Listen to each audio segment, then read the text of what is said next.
Here we are, an hour after the trade deadline, Jim, and Craig MacTavish has managed to move two of his rental players, which was one of his objectives today.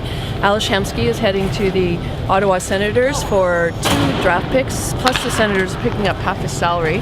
And Nick Schultz is heading to the Columbus Blue Jackets for a 5th-round draft pick. How do you sort of evaluate the work that you've done today? I think it was very much a buyer's market.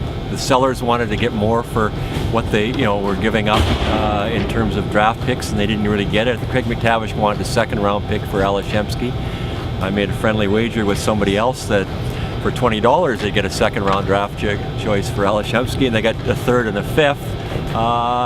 And in Nick Schultz's case, 5th-round draft choice to the Columbus Blue Jackets, playing for Todd Richards, his former coach in Minnesota. So that seems to be a fit. They have 2 defensemen hurt, Tootin and Ryan Murray, so they were looking for a defenseman. And Ales Hemsky, it's funny how it works. Ales Hemsky lit it up last night against the Ottawa Senators and went around Chris Phillips, who got signed to a 2-year contract today, and he got traded to the Ottawa Senators for a 3rd and a 5th-round draft choice. So Ryan Murray was talking to Craig MacTavish in the press box last night. Sometimes it's idle talk, but obviously it wasn't, because he got traded to Ottawa. And we should mention maybe Ryan Smith. That was another player that Craig MacTavish had looked at moving, and it obviously not a market there. He kept Nick Schultz and Ryan Smith off the ice at practice, worried they would get hurt.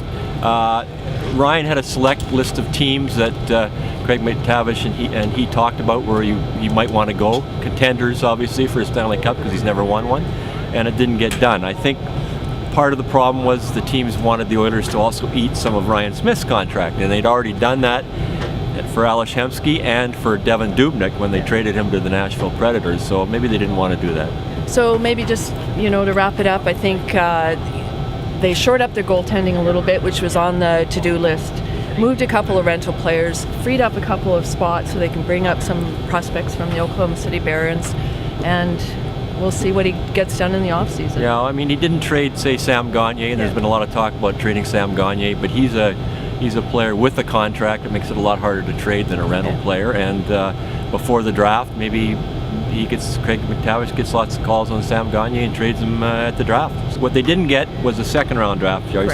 So they have a 1st-rounder this June, 3rd, some 4th, 5th, but no 2nd-round draft choice, and I don't know where they retrieved that one. The 2nd-rounder went to St. Louis for David Perron.